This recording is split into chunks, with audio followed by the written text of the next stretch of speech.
اعوذ باللہ من الشیطان الرجیم، بسم اللہ الرحمن الرحیم۔ 25ویں ذی الحج کی اعمال۔ اس دن بہت بڑا واقعہ رونما ہوا۔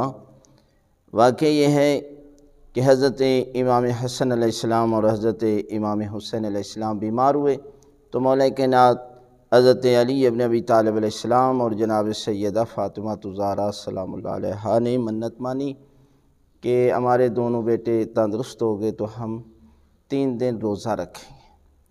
اور یہ ہے کہ مولا کائنات نے اس منت کو پورا کیا، روزہ رکھا، اور روزے میں امام حسن اور حضرت امام حسین علیہ السلام اور حضرت فضہ نے بھی روزہ رکھا۔ تو کہتے جب افطاری کا وقت آیا تو ایک مسکین آ گیا جس نے صدا بلند کی، تو ان پاک ہستیوں نے یہ سارے کا سارا کھانا جو ہے وہ افطاری اس کو دے دی اور پانی سے افطار کر لیا۔ دوسرے دن روزہ رکھا تو رات کو یتیم آ گیا اور اس کو یہ سارے کا سارا مال، یہ افطاری جو ہے وہ دے دی، اور پھر جو ہے وہ پانی سے روزہ رکھ لیا۔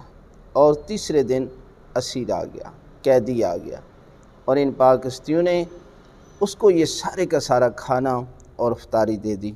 جب یہ عمل کیا تو سورہ دہر قرآن مجید کی نازل ہوئی کہ یہ وہ ہستیاں ہیں کہ جو پروردگار کی رضا کی خاطر طعام یعنی کھانا کھلاتی ہیں یتیم کو، مسکین کو اور اسیر کو۔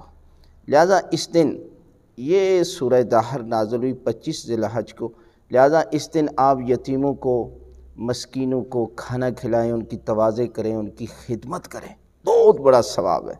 لہذا دوسرا عمل یہ ہے کہ روزہ رکھیں۔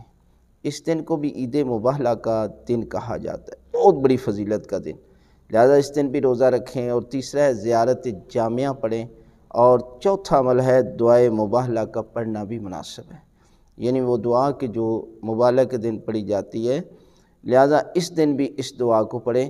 تو یہ سارے کے سارے اعمال ہیں 25 ذی الحج کو، بہت بڑی فضیلت کا دن ہے، لہذا اس سے فائدہ اٹھائیں۔